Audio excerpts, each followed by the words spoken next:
हरियाणा में इस वक्त एक ही चर्चा का सबसे बड़ा विषय है और वो है नगर निकाय चुनाव। और ऐसे में मैं आपको बताना चाहूंगी कि नगर निकाय चुनावों के चलते आज नामांकन का आखिरी दिन था और आज़ाद उम्मीदवारों को भी सिंबल मिल चुके हैं। हालांकि जो पार्टी से चुनाव लड़ रहे हैं उन्हें तो पहले ही सिंबल मिल चुके हैं। ऐसे में उन्होंने अपना प्रचार शुरू कर दिया है और मेयर पद की प्रत्याशी भाजपा से रेणुबाला गुप्ता आपको दिखाई दे रही होंगी, जो करनाल के सेक्टर 7 में पहुंची हैं। शिव शंकर एजुकेशन कंसल्टेंट्स की तरफ से आज ये चुनाव प्रचार का एक कार्यक्रम रखा गया है जिसमें मेयर रेणुबाला गुप्ता पहुंचती हुई नजर आ रही है और उनका स्वागत करते हुए तमाम लोग आपको यहाँ पर दिखाई दे रहे होंगे।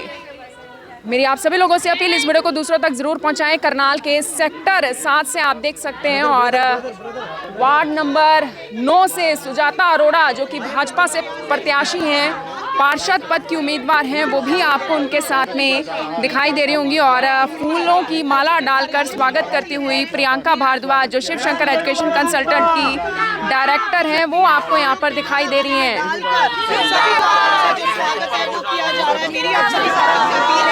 मेयर उम्मीदवार हैं और जनता भरपूर और मेयर प्रत्याशी वो यहाँ पर पहुंची हुई है यहाँ पर होता हुआ। और करनाल सेक्टर 7 के लोगों को मैम क्या कहना चाहेंगी? मैं सभी करनाल वासियों को ये कहना चाहूँगी कि एक माहौल बहुत अच्छा बना है, एक लोगों का विश्वास बहुत अच्छा बना है, जो विकास के प्रति एक सकारात्मक होकर शहर आगे बढ़ रहा है। तो इसके मोहर लगाने के लिए आप 2 तारीख को कमल के फूल पर बटन के मोहर लगाएं। 2 ईवीएम मशीनें होंगी जिसमें पार्षद के लिए मेरी बहन सुजाता अरोड़ा जी है और मैं रेणुबाला गुप्ता। आप लोगों को विश्वास भी दिलाती हूँ और विकास के लिए जिस तरह से करनाल निरंतर 10 सालों से प्रगति के पथ पर बढ़ रहा है, विकास जहाँ यहाँ पर कभी नज़र नहीं आता था, इन 10 सालों में बदलते हुए करनाल की तस्वीर है। इस विकास के पहिए को रुकने नहीं देना है, इसे निरंतर चलते रहने देना है। एक एक वोट आप कमल के फूल पर देंगे तो निश्चित तौर पर आपको विश्वास दिला देंगे। आपको तो कांग्रेस के लोग भी जो है पार्टी छोड़ समर्थन देंगे। ये कांग्रेस मुक्त करनाल हुआ है। और आपको एक बात और मैं कहना चाहूँगी कि 21 कमल खिलाने का हमने प्रण लिया है और इसमें से 2 कमल के फूल हमारे खिल चुके हैं, 19 अभी खिलने बाकी है। 2 तारीख को मुझे विश्वास है करनाल की जनता एक एक वोट मतलब 19 कमल खिलने से पहले कुछ और कांग्रेसी आ सकते हैं? बिल्कुल आ सकते हैं। अभी हमारे शीर्ष नेता तो बहुत सारे इस तरह से उनके साथ वो चर्चा में है। हम उनका स्वागत अभिनंदन भी करते हैं। अभी आप भी मिलकर आए हो अभी हमारे भाजपा कार्यालय में सबने बड़ी निष्ठापूर्वक इस बात के लिए प्रण लिया है कि हम करनाल को पूरी तरह से कांग्रेस मुक्त कर देंगे। जनता को क्या कहना चाहेंगी मैम? अपील करना चाहेंगी? जनता से भरपूर प्यार आपको मिल रहा है लेकिन फिर भी अपील करना चाहेंगी? बिल्कुल, मैं हाथ जोड़ के अपील करती हूँ कि आप एक एक वोट कमल के फूल पर डालेंगे। निश्चित तौर पे आपने बहुत समर्थन, बहुत सहयोग, बहुत दिया है, जिससे मैं, मेरी बहन सुजाता अरोड़ा, भाई मुकेश अरोड़ा, हमारी ट्रिपल इंजन की सरकार पहले भी पूरी तरह से करनाल में विकास के कार्य करवाती आई है। अब हमारे लिए बड़े और भी गर्व की बात है कि हम माननीय पूर्व मुख्यमंत्री और हमारे केंद्रीय मंत्री आज लोकल बॉडी केंद्र में है, तो हम उम्मीद करते हैं कि हमारा शहर और ज़्यादा ग्रांट लेके और ज़्यादा अच्छा का विकास के करवा पाएगा। कांग्रेस में काफी उठक पटक देखने को मिली है, इसको कैसे देखते हैं? ये कांग्रेस वाले उठक पटक में तो वो ज़्यादा वो करते हैं, पर हमारे परिवार में जो शामिल हुआ उनका स्वागत करते हैं, अभिनंदन करते हैं, उनके सम्मान भी करते हैं। आशा वधवा ने एक आरोप लगाया है कि ट्रिपल इंजन की सरकार का हिस्सा मैं भी थी लेकिन उतने काम नहीं करवाए गए। अब आप जवाब दे दो एक बार। देखो, सरकार पूरी तरह से निष्पक्ष भाव से पूरे 20 के 20 वार्डों में काम करवा रही है। जब कोई किसी वार्ड का पार्षद या कोई प्रतिनिधि अपने वार्ड का नहीं काम करवा पाया होगा ये उसकी कमी नहीं रही होगी, ये सरकार की कोई कमी नहीं। करनाल के लिए कोई घोषणा पत्र जारी होगा मैडम? घोषणा पत्र हमारा कल तक जारी हो जाएगा, कल तक बन जाएगा, उसके बाद आपके बीच में हम लेके आएंगे। मैम क्या कहेंगे, आप भी पहुंचे प्रियंका हैं, भारद्वाज भी यहाँ पर मौजूद हैं, शिवशंकर एजुकेशन कंसल्टेंट के डायरेक्टर हैं। मैम पिछले 10 सालों की मैं बात करूं, पूर्व मेयर रेणुबाला गुप्ता हमेशा उनको ही समर्थन रहा है, क्या कारण रहता है और क्या बताना चाहेंगे आज?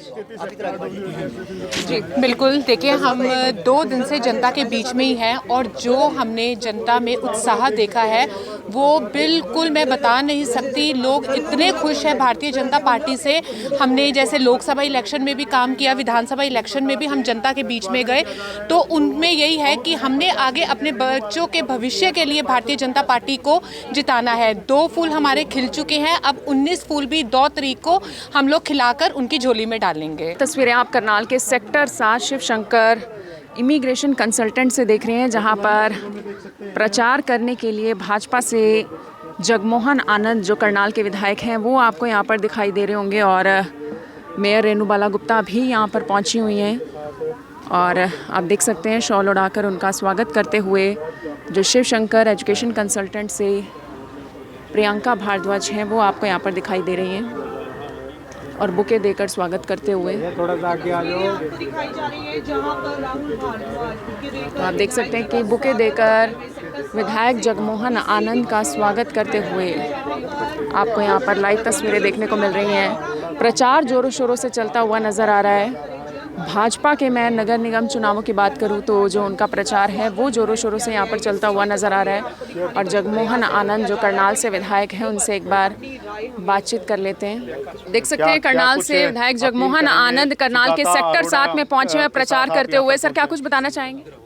सेक्टर 7 से हमारी बहुत ही जुझारू जो पहले भी पार्षद रही हैं सुजाता अरोड़ा जी हमारा पुराना परिवार है।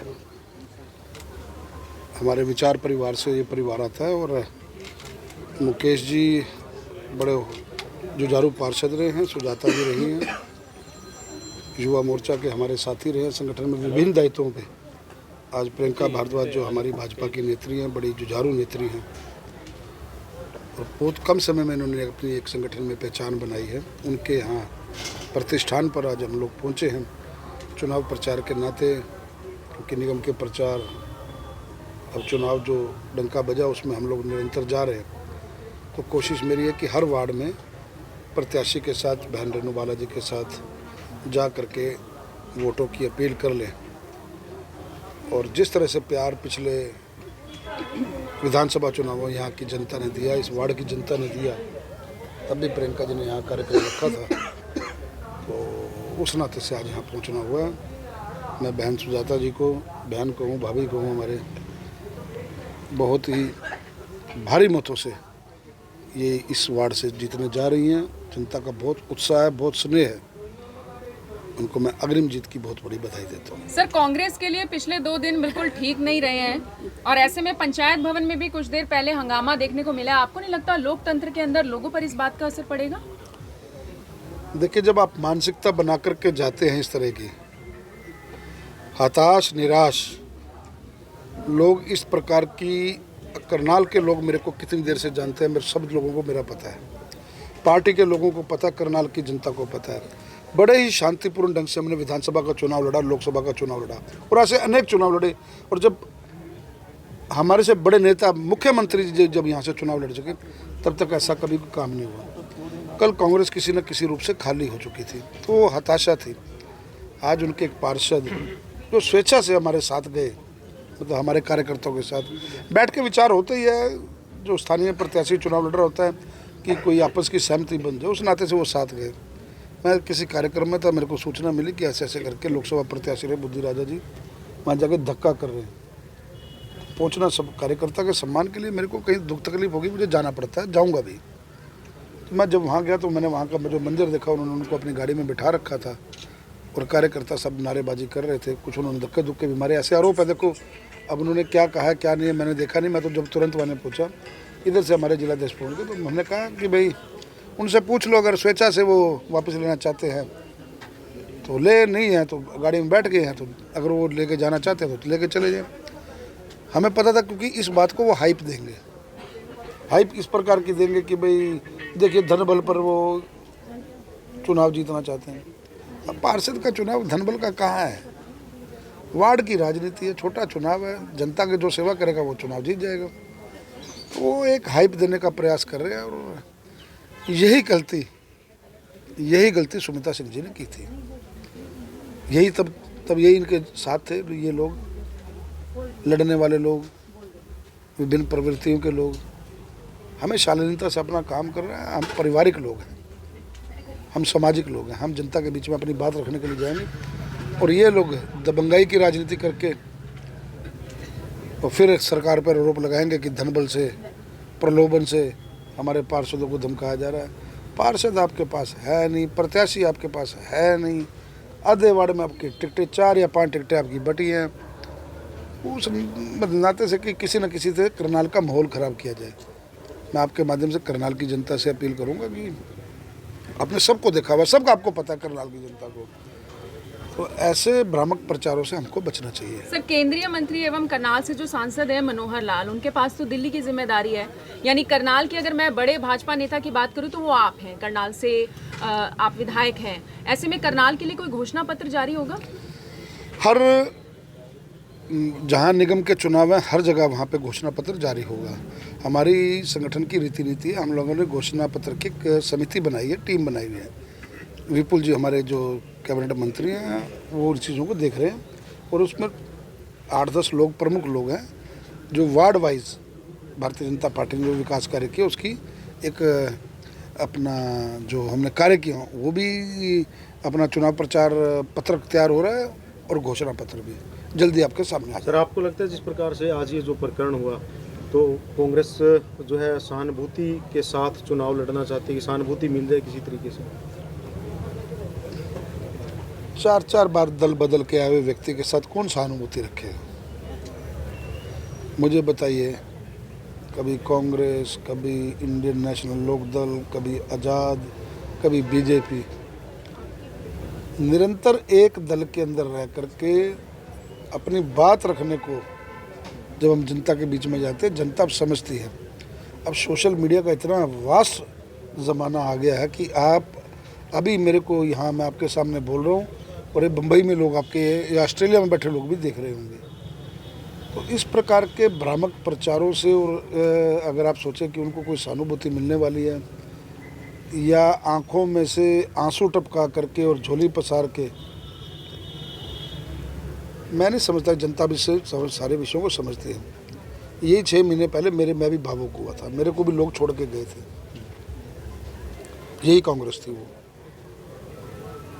आपने भी कवर किया, मैं भावुक था। आंखों के आंसुओं की सच्चाई जनता बहुत अच्छे से जानती है। मतलब ब्याज समेत राहुल भारद्वाज जी भी हमारे साथ। सर, आपके पास तो करनाल के तमाम लोग आते हैं, क्या माहौल लग रहा है इस बार नगर निगम चुनाव में? बीजेपी और कोई माहौल नहीं है। कांग्रेस के पास ना तो कोई मुद्दे हैं और जो भी बात करते हैं लगभग झूठी सी बातें होती हैं। और यहाँ पे हमारी जो भारतीय जनता पार्टी है जो भी वादे करते हैं पूरे भी करते हैं और सारा कुछ ठीक है। जैसे हमारे विधायक जी ने कहा, ये एक शांति प्रिय पार्टी है जो शांति में बिलीव करती है और उन लोगों का तो आपको पता ही है। वार्ड नंबर 9 से भाजपा के पार्षद प्रत्याशी हैं हमारे साथ और उनसे एक बार बातचीत कर लेते हैं। सुजाता अरोड़ा जी हैं। मैम, कैसा चल रहा है प्रचार? बहुत अच्छा चल रहा है और ज़रूर विजयी होंगे। और मैं अपने वार्ड वासियों से प्रार्थना करना चाहती हूँ कि आने वाली 2 तारीख को बहुत अधिक से अधिक मतों से मुझे और रेणु बालाजी को बहुत विजयी बनाएं। आपका तहे दिल से, दिल की गहराइयों से धन्यवाद। तो आपके वार्ड नंबर 9 में मुद्दे क्या क्या हैं? मुद्दे ऐसी कोई प्रॉब्लम्स नहीं है क्योंकि हमारा जो हम 2 पिछले वारों से एमसी रह चुके हैं और सब कुछ सारी समस्याएं हमारी पूरी हो चुकी है। अगर जो थोड़ी बहुत रहेंगी तो वो जरूर पूरी करेंगे। तो बिल्कुल आप देख सकते हैं प्रचार चलता हुआ और ये करनाल के सेक्टर 7 से आप ये लाइव तस्वीरें देख रहे हैं जहां पर विधायक जगमोहन आनंद और यहाँ पर सुजाता अरोड़ा जो कि भाजपा के पार्षद प्रत्याशी हैं वो यहाँ पर पहुंची हुई हैं।